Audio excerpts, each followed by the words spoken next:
자, 성경을 바로 알자. 이제 시리즈 오늘 18번째 강의입니다. 자, 여러분이 좀 예전에 한번 들어본 그런 용어기도 할 텐데, 자, 오늘은 표적, 그 다음에 기적, 이적. 자, 이것이 각각 어떠한 개념이고 또 어떠한 차이점이 있는가 한번 성경적으로 살펴보겠습니다. 교환을 보시면 메뉴에 사람들은 성경에 등장하는 표적, 이적, 기적 등을 보통 동일한 의미를 지닌 것으로 이해한다 이거죠. 이거에 대한 이렇게 개념들을 자세히 살펴보진 않죠. 그냥 표적, 이적, 기적, 그냥 이렇게 주님이 초자연적인 일을 행하신 거냐 다 이걸로 생각을 합니다. 특히 예수님의 행적을 다루는 사복음서에서 이 용어들은 거의 비슷한 용어처럼 같은 상황에서 흔히 등장하기 때문에 많은 사람들은 이 용어들을 혼용하고 있는 것이다 이거죠. 그러니까 예수님이 어떤 기적을 행하실 때 그것도 표적이란 말을 쓰니까 아, 표적이 곧 기적이구나. 그냥 당연히 그렇게 여긴단 말이에요. 그러나 분명 이 용어들의 영어 단어도 각각 다른 것처럼 교리와 의미도 다르다 이거죠. 그래서 우리는 성경적으로 이것들을 구분해서 이해할 수 있어야 한다 그랬습니다. 왜냐하면 이 표적이라는 용어를 잘 이해하지 못하게 되면 은사주의자들의 그런 사상이 빠질 수 있는 거예요. 그리고 이 표적과 기적, 이적을 올바로 구분해서 알지 못하면 안식교인들과 같은 자들이 또 나오는 거예요.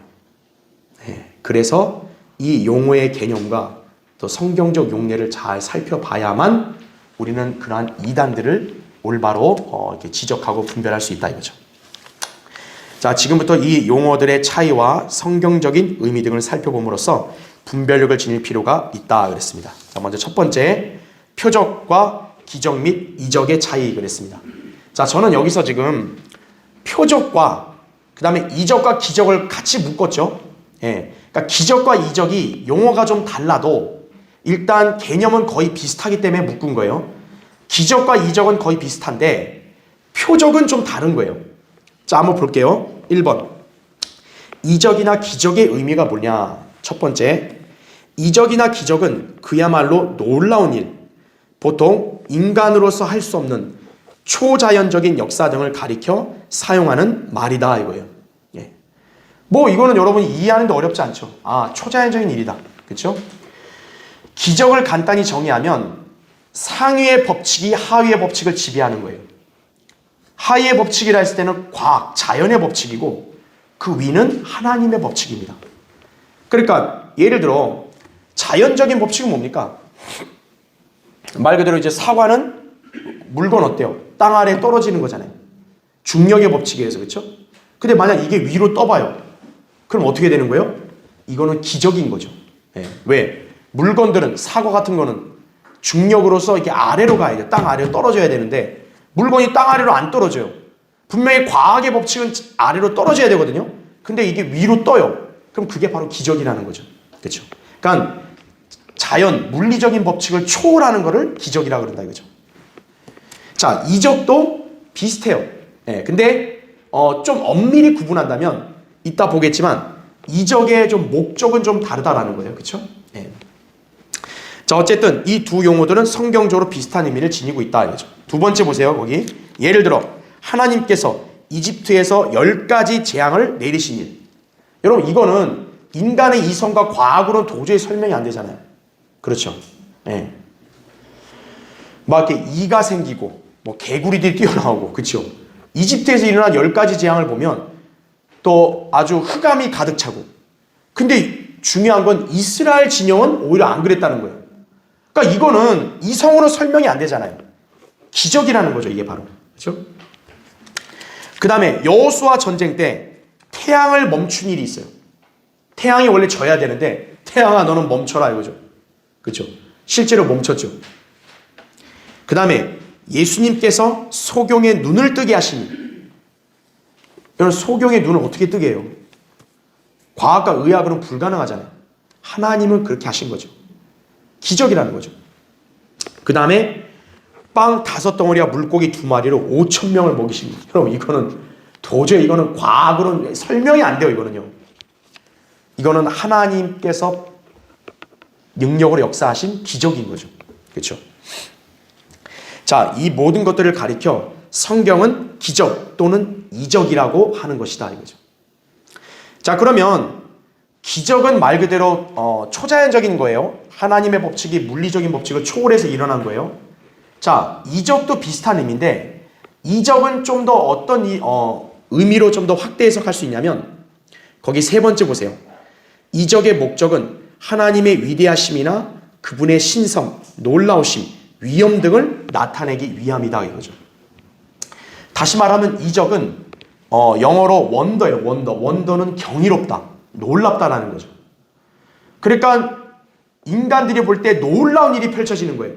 왜요? 하나님의 어떤 위엄, 위대하심을 드높이 나타내기 위해서. 그러니까 이적은 좀 더 그런 의미가 강한 거예요. 그에 반해서 기적은 그냥 말 그대로 초자연적인 일이다 이거죠. 물론 예수님이 기적을 행한 것은 그분이 영광받기에 합당한 거예요. 그것도 역시 이적과 똑같은 개념이지만 만약 이걸 좀 엄밀하게 구분한다면 기적은 그냥 초자연적인 일, 그렇죠? 상위 법칙이 하위 법칙을 지배한 일이고 이적은 하나님의 어떤 그런 위대하심을 나타내는 놀라운 일. 좀 이렇게 좀 더 정확하게 정의할 수 있겠다 이거죠. 자, 어쨌든 중요한 건 이적이나 기적은 성격이나 개념은 거의 같은 거예요. 자, 그럼 이번에 2번 표적의 의미를 볼게요. 표적이 뭔가. 자, 첫 번째 보세요. 표적이라는 것은 그것을 행하는 자가 말하고자 하는 말을 증명하는 도구다 이거죠. 즉 표적이라는 영어 단어의 의미대로 표시, 징조 등으로도 이해할 수 있는 용어인 것이다 이거죠. 그러니까 표적이라는 것은 초자연적인 뜻이 말하는 게 아니고 표식이에요. 어떤 거를 가리키는 것, 또 어떤 것을 입증하는 그런 표식을, 도구를 우리가 표적이라고 얘기한다라는 거예요. 그래서 두 번째 보세요. 좀 더 쉽게 말하자면 하나님께서 어떤 일을 말씀하시거나 주장하시고자 할 때 백성들로 하여금 하나님의 그 말씀이나 언약이 분명하다는 것을 확증해 주기 위한 뭐라고 해요? 증표라고 이해하면 될 것이다 이거죠. 그러니까 이 개념은 초자연적인 거는 아닌 거죠. 그냥 하나님께서 그분의 말씀이 참이다, 내가 너에게 이러한 약속을 행한 것을 반드시 하겠다라는 증표다 이거죠. 표식. 이게 표적이라는 거예요. 그래서 아까 제가 얘기한 대로 영어 단어부터가 다른 거예요. 표적이 영어로 뭐냐면 이제 사인이에요. 사인. 여러분 사인하면 보통 어떤 거예요? 사인. 이게 뭐 하라는 표식이잖아요. 그렇죠? 우리 여기 표지판이 있는 거 있죠? 그런 개념이에요. 사인이라는 게. 그러면 기적은 영어로 미라클이죠. 미라클. 야, 미라클이다 이거죠. 초자연적이다. 그죠? 이적. 영어로 원더. 놀라운 일. 아, 경이롭다 이거죠. 예. 그러니까 기적과 이적이 좀 비슷할 수밖에 없는 게 뭐냐면 인간들이 놀라워할 정도면 뭐겠어요? 초자연적인 일이겠죠. 그렇죠? 예. 단순하고 평범한 일을 갖고 인간들이 놀라워하진 않을 거란 말이에요. 놀랍고 경이로운 일, 이적이라는 거죠. 예. 그러니까 이거는 하나님의 어떤 위대하심, 영광을 위해서 나타나는 일이다 라고 보시면 되고, 기적은 초자연적 역사다. 그럼 표적은 뭐냐? 하나님께서 말씀을 확증하는 징표다 이거죠.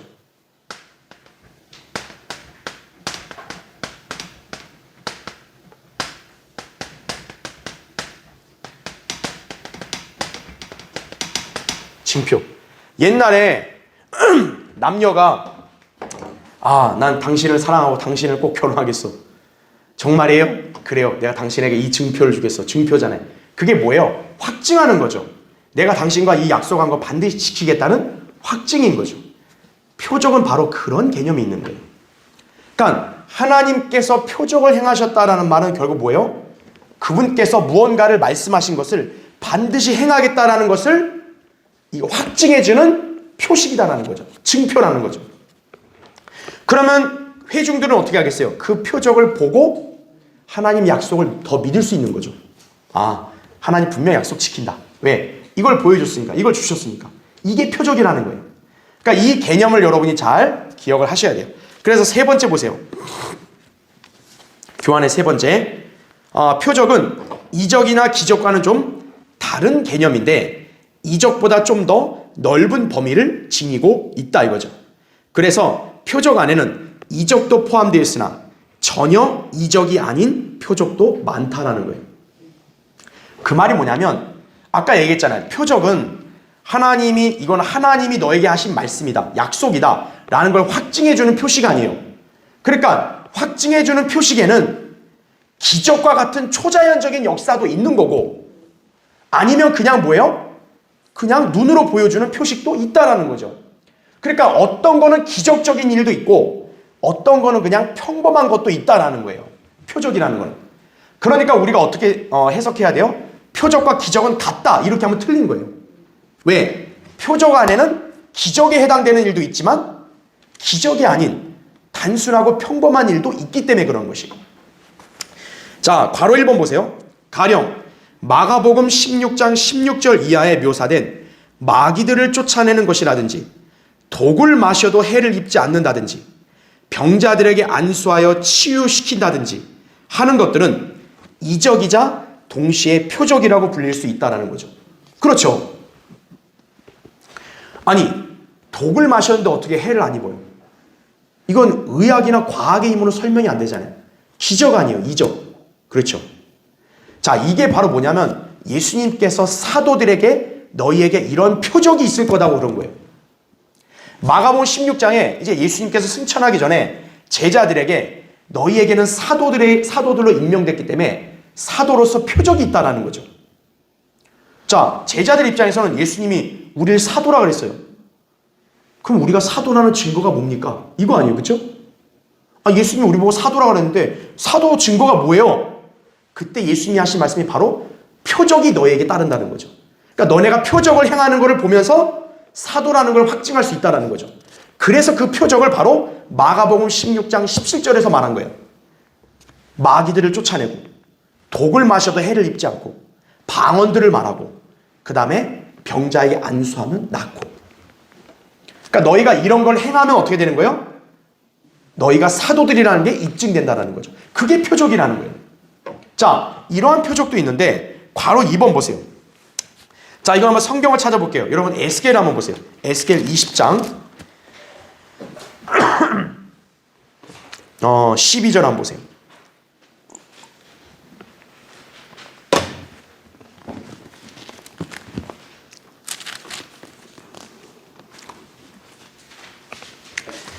에스겔 20장 12절. 자, 거기 보시면 또 나는 그들에게 내 안식일들도 주었으니. 자, 여기서 나는 하나님이고 그들은 지금 이스라엘 백성이란 말이에요. 이스라엘 백성에게 뭘 줬다고 얘기해요? 안식일들을 줬다고 그래요. 근데 잘 보세요. 안식일들을 왜 줬냐? 나와 그들 사이에 뭐가 되게 한대요? 표적이 되게 한대요. 안식일이 뭐라는 거예요? 표적이라는 거예요. 표적. 그럼 왜 표적을 줬냐 했더니 그들로 내가 그들을 거룩하게 하는 주인 줄 알게 하려는 것이라 이거예요. 다시 20절 한번 보세요. 그 20절. 또 내 안식일들을 거룩하게 하라. 그 안식일들은 나와 그 다음 뭐래요? 너희 사이에 표적이 되리니. 자, 표적을 왜 준 거예요? 그럼 이스라엘에게? 이는 내가 주 너희 하나님인 것을 너희로 알게 하려 함이라 이거죠. 하나님이 이스라엘 백성에게 너희는 내 백성이고 나는 너네 하나님이야. 그러니까 이스라엘 백성이 그 증거가 뭡니까? 이거 아니에요. 우리가 하나님의 백성이라는 증거가 뭡니까? 이거예요. 그게 바로 뭐라는 거죠? 안식일이라는 거죠. 그러니까 안식일은 하나님, 나와 그 다음에 너희 이스라엘 사이에 뭐라는 거예요? 증표다 이거죠. 표적. 여러분 증표는 쌍방간에만 효력이 있는 거지 제3자는 효력이 있어요? 없어요? 없는 거죠. 안식일이 하나님과 이스라엘 사이의 표적인 거예요. 하나님과 백성이라는 관계를 입증하는. 그렇기 때문에 안식일은 누구에게만 해당된다는 거예요? 이스라엘에게만 해당된다는 거예요. 여기에 이방인이라는 제3자가 끼면 돼야 안 돼요? 안 된다는 거예요. 증표는 상대방끼리만 쌍방만 효력이 있는 거잖아요. 그렇죠? 제3자인 교회가 안식일에 껴들면 돼요? 안 돼요? 안 되는 거예요. 그래서 안식교인들이 가짜라는 게 여기서 증명되는 거예요. 그러니까 만약에 표적을 이해를 못하면 어떻게 되는 거예요? 안식교인들이 가짜라는 걸 입증하기 어려운 거예요. 물론 성경으로 다 입증이 되죠. 근데 결정타를 먹일 수 있는 거예요, 우리가.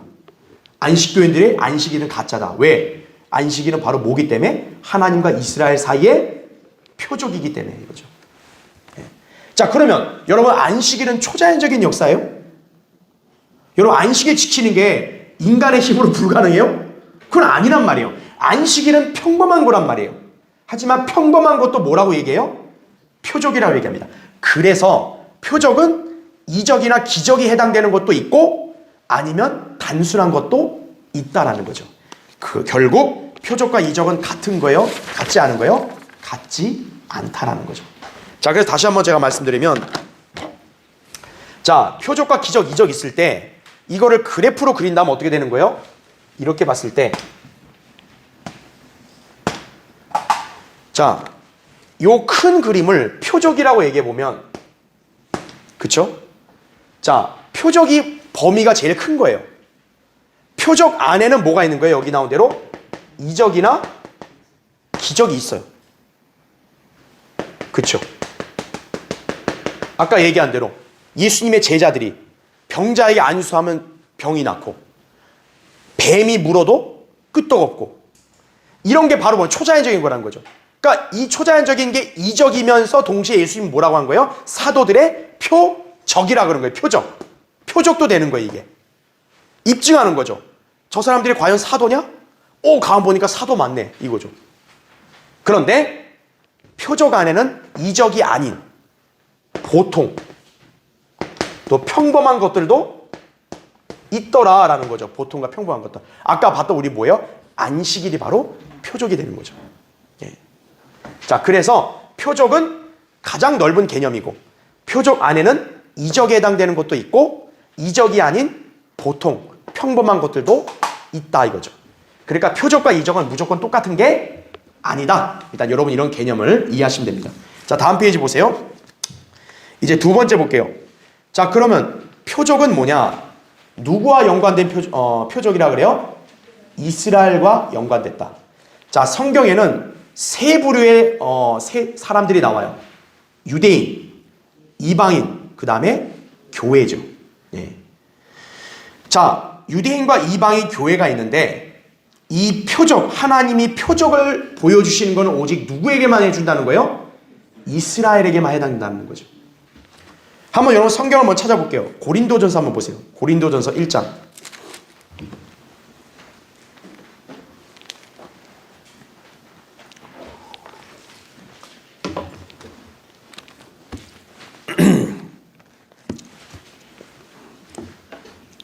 자, 고린도전서 1장 22절 보세요.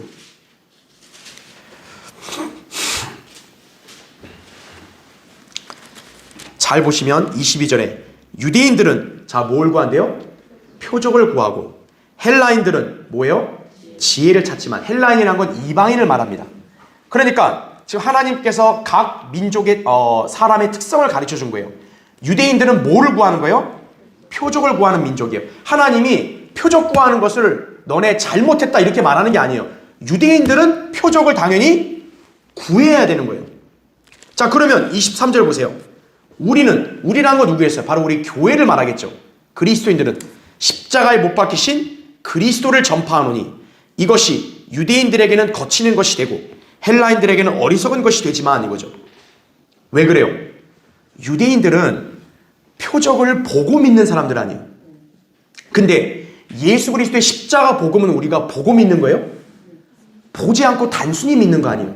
그러니까 유대인들에게는 그게 말도 안 된다. 거치는 게 되는 거죠. 구원받는 것은 표적을 보고 율법을 행하고 이게 구원이라고 유대인들을 철석같이 믿는데, 아니 그게 아니라 예수 그리스도를 그냥 구주로 믿으면 구원받는데요. 유대인들과 교리가 완전히 어때요? 상반되잖아요. 그러니까 유대인들에게 거치는 게 되는 거예요. 이 십자가의 복음이. 그러면 헬라인들에게는 뭐가 되는 거예요? 어리석은 것이 되죠. 왜요? 아까 헬라인들은 뭘 찾는다 그랬어요? 지혜를 찾는다고. 이방인들은 가장 뭘 많이 추구해요? 지혜를 굉장히 높이죠. 철학이니 과학이니 뭐니 해가지고. 그러니까 자기들이 마치 이성적인 것처럼 해가지고 어때요? 예수 그리스도의 복음을 믿으면 구원받는다 그러면 아이고 저 바보 같은 소리 하고 있네. 저런 유치한 걸 믿어? 헬라인들은 그렇게 여긴다는 거예요. 자, 그러면 24절 보세요. 부르심을 받은 사람들에게는, 이제 우리를 말하는 거죠. 유대인들에게나 헬라인들에게나 그리스도는 하나님의 능력이요 또 하나님의 뭐예요? 지혜니라 이거죠. 네. 그러니까 세 부류가 정해지는 거예요. 유대인은 뭐요? 표적. 이방인은 지혜. 교회는 십자가의 복음인 거예요. 네. 그리스도의 십자가의 복음. 그게 하나님의 능력을 나타낸다는 거죠. 그러니까 교회는 표적을 구하면 돼요, 안 돼요? 그래서 표적을 구하면 안 되는 거예요. 여기에 딱 신약 성경에 규정해 놨듯이 표적은 누가 구하는 거예요? 유대인들이 구하는 거예요. 유대인들이 표적을. 자, 그러면 볼게요. 1번 보세요. 자, 이스라엘과 표적이 왜 연관됐냐면 이게 역사 기원이 중요해요. 표적과 더불어 탄생한 민족이기 때문에 그런 거예요. 이스라엘은.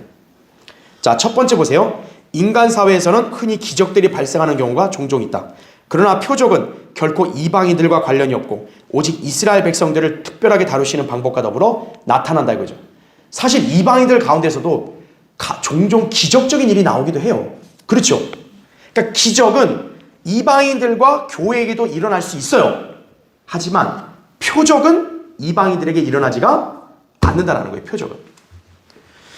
자, 보세요. 두 번째. 이스라엘 백성들은 민족적으로 탄생할 때부터 뭐와 더불어 시작됐다고요? 표적과 더불어 시작되었다. 당시 하나님께서 모세를 보내시려 할 때 모세는 그들이 믿지 아니할 것을 대비해 주님께서 보내셨다는 증거가 필요함을 간구했다라는 거죠. 여러분 출애굽기 3장 4장 보면 이제 하나님께서 모세를 부르시잖아요. 네 백성에게 가라. 그리고 이집트의 파라오에게 가라 그랬을 때 모세가 거절하죠. 핑계를 대면서. 그러면서 모세가 또 어떤 핑계를 대는 거예요? 아니 내가 이스라엘 백성에게 갈 때 야 너가 하나님께 왔다는 증거가 뭐냐고 말하면 제가 뭐라고 합니까? 이런 거 아니에요. 그때 하나님께서 어떻게 한 거예요? 모세에게 3가지 표적을 주신 거예요. 네가 이 표적을 행하면 이스라엘 백성이 어떻게 한다는 거 그걸 보고 믿는다라는 거죠. 그러니까 여러분 그 표적을 잘 아시죠? 그렇죠? 그런 어떤 이적들을 일종의 표식으로 제시해 주신 거예요. 뭐냐면 첫 번째가 이제 그 막대기를 집어서 뱀이 되게 한 거. 그렇죠? 두 번째는 손을 품에다 감추고 나왔더니 문둥병 걸리고 다시 손을 다시 넣었다가 꺼내니까 어떻게 문둥병이 치유가 되죠. 자, 이따 보겠지만 표적 안에는 바로 뭐가 있는 거예요? 치유가 있는 거예요. 치유가. 그 다음에 마지막 3번째는 뭐였어요? 물을 뭐로 바꿔요? 피로 바꾸는 거예요. 이 3가지를 하나님은 표적이라고 말한 거예요. 표적. 자, 분명히 이거는 이적 아니에요. 기적 아니에요. 그렇죠? 아니 어떻게 품에 넣었다 놓는데 문둥병 걸렸다 어떻게 바로 낫고. 기적 아니에요. 근데 기적이면서도 하나님은 그걸 모세에게 뭐라고 말한 거예요? 표적이다 그런 거예요. 그거를 보고 이스라엘 백성은 믿는다라는 거죠. 그러니까 이스라엘 백성은 이미 하나님께서 관계를 설정하실 때부터 뭐를 주고 시작하신 거예요? 표적을 주고 시작하신 거예요. 자, 그래서 2번 보세요. 표적으로 백성들을 인도하신 하나님 그랬어요. 밑에 첫 번째 보세요. 하나님께서는 이스라엘 백성을 표적 가운데 인도하셨다. 그죠? 광야에서 40년 동안 표적으로 인도하셨고 기드온에게는 미디안 백성들을 물리칠 지도자로 그를 선택하셨다는 것을 표적으로 보여주셨죠. 재판관기 6장 17절에 기드온이 겁이 많으니까 계속 표적 구한 거예요. 정말 주님이 나 부르고 나에게 승리 해줄 게 확실하면 내가 이거 하면 해달라고. 여러분이 나중에 재판강의 6장 한번 읽어보시면 정말 하나님 입장에서는 진짜요 화딱지가 날 수도 있는 거예요. 근데 하나님 어떻게 하는 거예요? 그 표적을 다 그대로 아무 말 없이 해주시죠. 왜 해주셨을까요? 이스라엘은 표적을 구하는 게 당연하니까. 그러니까 기드온의 믿음 없음 이거를 책망 안 했다고요. 표적을 그대로 다 보여주신 거예요. 왜? 이스라엘이니까. 그 다음에 히스키야가 15년을 더 살게 된다는 것도 표적으로 알려주셨죠. 이사야 38장 7절에 나온 대로. 그렇죠? 그 다음에 더 중요한 건 메시아가 처녀에게서 태어나신다는 것도 뭐라는 거예요? 표적이라는 거죠. 이사야 7장 14절에 그러므로 주께서 친히 한 표적을 너희에게 주시리라. 보라 한 처녀가 임신하여 아들을 낳으리니 그의 이름을 임마누엘이라 하리라 그랬다고요. 예수 그리스도가 처녀에게서 동정녀 탄생하는 것을 초자연적인 것인데 뭐라고 얘기한 거예요? 그걸 표적이라 그런 거예요. 왜요? 하나님이 이스라엘에게 메시아를 보낸다는 약속을 확증해 주는 거죠. 저분이 메시아 맞습니까? 그렇다 이거죠. 증거가 뭡니까? 동정녀 탄생했다 이거죠. 그게 표적이라는 거죠. 그 다음에 계속 보세요. 북왕국 이스라엘이 멸망한다는 것도 표적으로 알려주신 거예요. 이사야 8장 18절에. 이스라엘을 구속하시는 것에 있어서도 어때요? 모두 표적으로 인도하셨다는 거죠. 그러니까 하나님은 이스라엘에게 뭔가를 예언하시고 말씀할 때마다 반드시 뭐를 제시하신 거예요? 표적을 제시하신 거예요. 그러니까 이스라엘이란 민족 자체에 뭐 이런 말은 뭐하지만 영적 DNA는 뭐예요? 표적을 보고 믿는 사람들이요. 그 사람들의 믿음은 표적을 보고 믿는 믿음인 거예요. 예. 그래서 이 사람들은 모두 이스라엘 민족의 역사는 항상 뭐예요? 표적 가운데서 하나님께서 인도하셨다라는 거죠. 그래서 이스라엘이 표적을 구하는 건 자연스러운 현상인 거예요. 두 번째 보세요. 표적이라는 것은 하나님께서 이스라엘을 인도하시는 특별한 방법이기 때문에 이방인들을 표적으로 인도하지 않으신다. 그래서 아까 우리 고린도서 1장 22절 읽은 말씀 그대로죠. 그래서 세 번째 보세요. 오늘날 은사주의자들. 근데 이런 개념을 모르고 오늘날 소위 순복음 은사주의 교회들이 어떻게 하고 있는 거예요? 자기들이 사도의 표적을 가졌다고 거짓말하고 있죠. 그래서 은사주의자들이 뭐 하고 있는 거예요? 병고침, 마귀 쫓아냄, 방언 이런 걸 하고 있는 거예요. 그러니까 뭐냐면 사도들의 어떤 그런 은사, 표적이 우리한테 계승됐다. 이게 바로 은사주의자들인 거예요. 자, 오늘날 가장 악랄한 이단 집단들이 두 집단이 있어요. 첫 번째는 뭐냐? 자기들이 사도의 권위를 계승받았다고 주장하는 집단이에요. 로마 카톨릭이에요. 로마 카톨릭은 베드로가 초대 교황이라고 하잖아요. 그러니까 베드로란 사도가 교황이었기 때문에 그 뒤에 교황들은 다 뭐예요? 사도의 직분을 이어받은 거다 이거죠. 사도의 권위가 있다. 사기치는 거죠. 두 번째 사기 집단이 누구냐? 사도의 표적을 은사를 이어받았다고 하는 은사주의자들이에요. 바로. 그러니까 과거에 예수님의 제자들 사도 바울이 했던 병 고치고 마귀 쫓고 이거를 오늘날 그래서 우리 교회들도 할 수 있다라는 거예요. 어느 교회가? 순복음 교회가 이거죠. 바로 그들이 사기치는 거예요. 이 표적의 개념을 모르니까 성경을 모르니까 사기를 치는 것이에요. 그러니까 여러분들은 그런 사기에 절대 속지 않는다 이거죠. 그렇죠? 자, 그래서 이 사람들은 온갖 거짓 이적들을 행하면서 마치 하나님께서 교회에게도 표적을 주신 것처럼 가장하고 있다 이거죠. 자, 그런 자들을 성경은 뭐라고 얘기하냐? 거짓 사도들, 기만하는 일꾼들이라고 표현하고 있는 거예요. 여러분 한번 찾아볼까요? 고린도후서 보세요. 고린도후서 11장.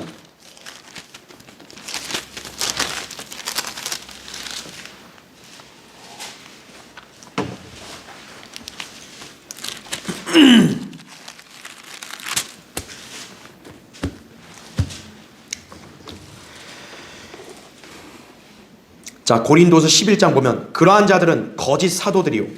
자, 사도들이긴 한데 뭐라는 거예요? 거짓 사도들이요 이거죠. 그 다음에 기만하는 일꾼들이요. 자신들을 그리스도의 사도들로 어떻게 한대요? 가장하는 자들이라. 이것은 놀랄 일이 아니니 이는 사탄도 자신을 뭐로 가장해요? 빛의 천사로 가장하기 때문이라. 그러므로 사탄의 종들이 의의 종으로 가장한다 하더라도 큰 일이 아니니라. 그들의 종말은 그들의 행위대로 될 것이니라 이거죠. 아니 사탄도 빛의 천사로 가장하느니 하는데 하물며 사탄의 종들이 하나님의 종으로 가장한다고 해서 그게 대수롭지 않다라는 거죠. 자, 그래서 이 사탄의 종들이 바로 누구라는 거예요? 거짓 사도들이라는 거죠. 왜 그러냐? 이 사도들은 표적을 행할 수 있다 이거죠. 즉 교회 안에 은사들을 얘기할 때 표적의 은사들도 있거든요. 고린도 교회는 이따 보겠지만 왜 그러냐면 고린도 교회에는 누구도 있었냐면 유대인들도 있었기 때문에 그런 거예요. 그런데 이 사람들 어떻게 한 거예요? 이 고린도전서의 말씀만 딱 갖고 와가지고 이거 봐라, 교회 안에 병 고치는 은사가 있다 하지 않냐. 우리가 바로 그 표적을 행한다. 고로 우리는 사도다. 이렇게 주장하는 거예요, 이 사람들이.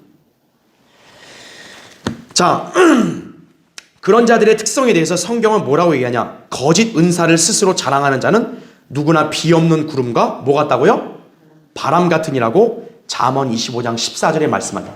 은사긴 은사인데 뭐라는 거예요? 거짓 은사다라는 거죠. 왜요? 사탄도 뭘 행할 수 있어요? 이적과 기적을 행할 수 있습니다. 사탄도. 그러니까 사탄의 종들도 이적과 기적을 흉내낼 수가 있는 거예요. 그걸 보고 속는 거죠. 누가요? 믿음 없는 사람들이. 아까 얘기했잖아요. 이스라엘도 눈으로 보고 믿는 사람들이다 보니까 그냥 기적이나 이적을 보고 아, 저건 하나님께로부터 온 거야. 그냥 믿어버리는 거예요. 어리석게. 하지만 우리는 눈으로 보는 걸 믿는 사람들이 아니죠. 우리는 보이지 않는 하나님을 믿는 사람들이죠. 그러니까 그런 믿음을 가진 우리는 속지 않는 거죠. 그렇죠? 자, 그래서 표적과 거짓 이적, 이것이 이제 마지막 때일수록 더욱 이것이 왕성해질 거다. 한 번 더 찾아볼게요. 데살로니가후서 보세요. 데살로니가후서 2장을 보세요.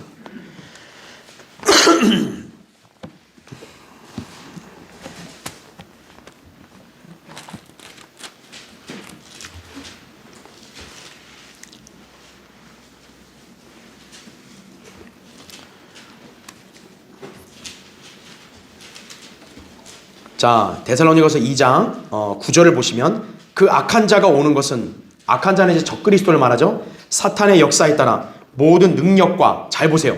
뭐가 있어요? 표적들과 있죠. 그러니까 사탄도 표적을 행하는 거예요. 그 다음에 뭐가 있어요? 거짓 이적들과. 그러니까 사탄도 표적과 이적들을 행하는 거예요. 그러니까 분별력이 없이 그냥 그것만 보면 어떻게 되는 거예요? 적그리스도를 하나님으로 그냥 믿어버리는 거죠. 그냥 아, 저런 표적을 행한다. 야, 저거는 하나님밖에 못해. 믿어버리는 거죠. 그래서 10절에 멸망하는 자들 안에 있는 모든 불의의 속임수로 오는 것이니 이는 거기 보시면 진리의 사랑을 받아들이지 아니하여 구원을 받지 못하였기 때문이라. 이로 인하여 하나님께서 그들에게 강력한 미혹을 보내시어 거짓말을 믿게 하시면 진리를 믿지 않고 불의를 좋아하는 모든 자로 심판을 받게 하려 하심이라 이거죠. 오늘날 은사주의자들은 나중에 이렇게 되는 거예요. 하나님이 그냥 믿어버리게 하는 거예요. 야, 맞아. 그게 사실이야. 네가 믿는 게 맞아. 그냥 믿어. 미혹을 줘버리시는 거예요. 그러니까 사탄도 거짓 표적과 이적을 주는데 어떤 거예요? 은사주의자들도 고스란히 더 믿는 거예요. 하나님이 더 믿게 해버리는 거예요. 왜요? 여기 나와 있는 대로 진리의 사랑을 받아들이지 않으니까. 예. 하나님 말씀을 받아들이지 않으니까 구원받지 못했기 때문에 어떤가요? 미혹을 보내버리시는 거예요. 여러분이 은사주의의 그런 거에 딱 발들이지 않았다는 것에 감사해야 된다고요. 네, 그렇죠. 얼마나 저 은사주의 교회들에 지금 사람들이 몰려가요. 왜? 눈으로 신기한 걸 보고 믿으려는 사람들. 네, 다 속아 넘어가는 거죠. 우리는 하나님의 말씀을 믿는 사람들이죠. 그렇죠? 자, 3번 보세요. 자, 그래서 이제 우리는 알았어요. 자, 이 표적은 그러면 신약 시대에는 누구에게 주어지냐면 사도들에게 주어집니다. 고린도서 12장 12절에 보면 사도에게는 표적들이 따른다는 말을 해요. 그렇기 때문에 사도가 아닌 사람들은 표적을 할 수 있어요? 없어요? 할 수 없는 거예요. 그러니까 자기를 자칭 사도라고 그래야 되는 거예요. 그래야 표적이라고 우길 수 있기 때문에 그런 거죠. 자, 그러면 여기서 한번 좀 정리를 하고 갈게요.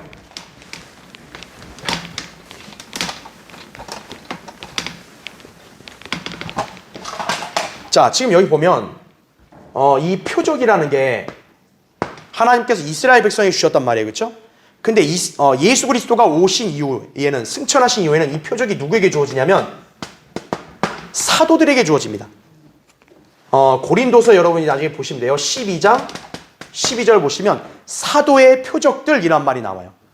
그러니까 왜 사도들에게 표적을 줬냐면 예수님이 승천하신 다음에 이제는 예수님이 하실 지상 사명을 누가 받은 거예요? 사도들이 받았잖아요. 그럼 사도들이 이제 예수님의 사명을 수행해야 되는데, 그러면 사람들이 볼 때, 야, 니네가 예수님께 보냄받은 사람이야, 증거가 뭐야? 그렇게 물을 거 아니에요. 그때 바로 뭘 하는 거예요? 표적을 하는 거죠. 그래서 예수님이 요한복음 14장에서 너희는 내가 행한 일들을 할 거다고 말한다고요. 예수님이 행한 일이 뭐예요? 바로 표적을 행하신 거죠. 예. 병을 고치시고 마귀들을 쫓아내시고 정신병자 온전케 하시고 심지어 죽은 자도 살리고. 그게 바로 표적인데 그거를 사도들도 똑같이 하게 되면 어떻게 되는 거예요? 야, 너 예수님 제자 맞네. 왜? 제자가 스승이 하는 걸 하니까. 사도에겐 표적이 따르는 거예요. 그래서 자, 그러면 이 표적에서 가장 중요한 게 뭐냐면 바로 치유예요. 치유. 왜 표적 중에서 가장 중요한 게 치유냐면 이 치유의 표적이 바로 이스라엘로 하여금 자기들의 메시아라는 걸 입증하기 때문에 그래요. 이 치유가. 그래서 치유를 행할 수 있다는 것은 굉장히 중요한 거예요. 자, 한번 볼게요. 이거를 3번 밑에 첫 번째 보세요. 치유의 표적이 중요한 이유는 예수께서 메시아로 오실 때 그분이 바로 왕이시라는 것을 알려주기 위한 바로 무슨 표적이라는 거예요? 왕의 표적이기 때문이다 이거죠. 괄호 1번 보세요. 예수님께서 이스라엘 백성에게 오셨을 때 그들은 어떻게 예수님이 자신들의 왕이라는 사실을 알 수 있었는가 이거예요. 그것은 바로 예수님께서 행하시는 표적으로 보면서 알 수 있었다라는 거죠. 마태복음 4장 한번 볼까요, 여러분? 마태복음 4장 보세요.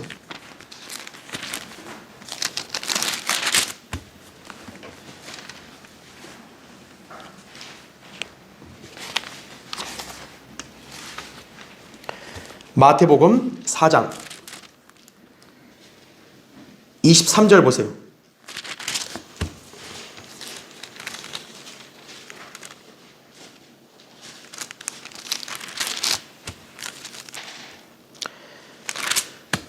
자, 예수께서 온 갈릴리에 두루 다니시며 그들의 회당에서 가르치시고 또 왕국 복음을 전파하시며 백성 가운데 모든 질병과 모든 허약함을 어떻게 해요? 고쳐주시더라. 8장 한번 보세요. 8장 17절 보세요. 8장 17절에 그렇게 하시면 선지자 이사야를 통하여 말씀하신 것을 이루려 하심이니 말씀하시기를 그가 친히 우리의 연약함을 맡으시고 우리의 질병을 짊어지셨느니라고 하셨더라 이거죠. 자, 예수님이 사역을 행하시잖아요. 유대인의 왕이라는 걸 입증하기 위한 사역을 행하시잖아요. 그렇죠? 그러면 사역을 하실 때 가장 먼저 뭐 한 거예요? 이스라엘 백성을 고쳐주시고 치유를 한 거예요. 그럼 왜 치유를 했냐면 구약에서 메시아라는 것을 입증하는 표적이 뭐냐 했더니 병자를 낫게 하는 거라는 예언이 있어요. 그러니까 그 예언을 예수님이 몸소 실현하신 거죠. 그렇게 함으로써 어떻게 한 거예요? 백성들로 하여금 아, 구약에서 이런 말씀이 있었는데 예수님이 저걸 하네? 아, 고로 예수님이 메시아구나. 이거를 알게 하는 거죠. 그래서 치유를 하신 거라고요. 그러니까 교회들이 그냥 아무나 자기 마음대로 치유하는 게 아니라 이스라엘 백성에게 메시아라는 것을 확증하려고 치유를 하셨다는 거예요. 그래서 괄호 2번 보세요. 구약에는 메시아가 오실 때 치유를 통해서 온다는 예언이 있다라는 거죠. 이사야 33장 24절에 나오죠. 또 이사야 35장 5절 6절 보면 그때 소경의 눈이 뜨이며 귀머거리의 귀가 뚫리리라. 그때 절름발이가 사슴처럼 뛰고 벙어리의 혀는 노래하리라. 광야에는 물이 솟아나오며 사막에는 시내가 흐르리라. 여기 보면 소경이 보게 되고 귀머거리가 듣고 병이 낫는 거죠. 그렇죠. 그 다음 페이지 보세요. 상한 자를 싸매주고 병든 자를 강건케 해주리라. 에스겔 34장 16절 말씀이죠. 자, 이런 구약의 예언이 있기 때문에 예수 그리스도가 이 땅에 오실 때는 치유를 행하신 거예요. 두 번째 보세요. 치유에 대한 예언들은 예수께서 그분의 왕국을 회복하실 때 일어날 것이다 라는 거죠. 예. 그래서 여러분 왜 초림 때 치유의 표적을 행하셨냐면 간단해요. 초림 때 치유의 표적을 행하신 것은 바로 초림 때도 뭐였다는 거예요? 왕국이 임하기 직전의 상황이니까 왕국 복음이 전파되니까 치유를 행한 거예요. 하지만 지금은 아직 왕국이 임할 때가 아니잖아요. 그렇죠? 그러니까 지금은 치유의 표적이 없는 거예요. 그럼 언제 다시 치유가 일어나겠어요? 예수님이 재림하실 때. 그때 이제 치유가 다시 있겠죠. 그렇죠. 그래서 예수님께서는 사역을 하시는 동안 그렇게도 많은 치유를 행하셨으며 특히 자신이 왕이심을 직접적으로 증거한 마태복음 5장부터 7장의 산상설교 이후에 즉시로 자신이 왕이라는 사실을 증명하기라도 하듯 병고침의 표적을 행하신 것이다. 그래서 마태복음 5장부터 7장의 산상설교 끝나고 이제 내려왔잖아요. 그래서 마태복음 8장에는 가장 먼저 뭐가 나와요? 문둥병자를 치유하는 게 가장 먼저 나오는 거예요. 그래서 왜 산상설교하고 내려오자마자 왜 갑자기 문둥병자 치유냐 이거예요. 바로 메시아다라는 거죠. 이분이 치유하시는 메시아다라는 것을 입증하는 거죠. 그게 바로 치유의 은사, 이 표적은 메시아를 입증하기 위한 것이었다 이거죠. 그래서 4번 사도들에게 이어진 표적의 역사 그랬어요. 그래서 예수님이 승천하신 다음에 어떻게 해요? 사도행전 초반부는 아직까지 왕국이 임할 상황이니까 유대인들에게 표적이 여전히 행해지고 있었다라는 거죠. 그래서 사도들은 표적을 행하는 거예요. 그런데 지금은 교회 시대 아니에요. 그렇죠? 교회 시대는 사도들이 있어요, 없어요? 표적이 다시 없어요. 왜? 아직 왕국이 임한 상황이 아니니까. 그러면 언제 있겠어요? 세 번째 보세요. 교회가 휴거되고 난 이후에 대환란 때 하나님께서는 이스라엘에게 천국 복음을 전파하게 하시고자 이적들을 행하는 표적을 주실 것이다 라는 거죠. 그러니까 교회 시대에는 그런 치유의 그런 표적이 이게 없고 다시 재림 때 왕국이 임하기 직전 대환란 때 이 치유의 표적이 다시 행해질 것이다. 왜요? 대환란 때는 사도들과 같은 은사를 가진 사람들이 다시 활동하기 때문인 거죠. 대표적으로 모세와 엘리야 어때요? 놀라운 이적 행하잖아요. 그렇죠. 예. 대환란 때 다시 유대인의 경륜으로 넘어가잖아요. 자, 유대인들은 뭘 보고 민다 그랬어요? 표적을 보고 민다 했어요. 그러니까 대환란 때 다시 표적이 행해지는 거예요. 근데 아까 우리 읽었다시피 참된 표적도 있는데 또 뭐도 있는 거예요? 거짓 표적도 있는 거예요. 그러니까 이스라엘 사람들은 그걸 잘 구분해야 되는 거예요.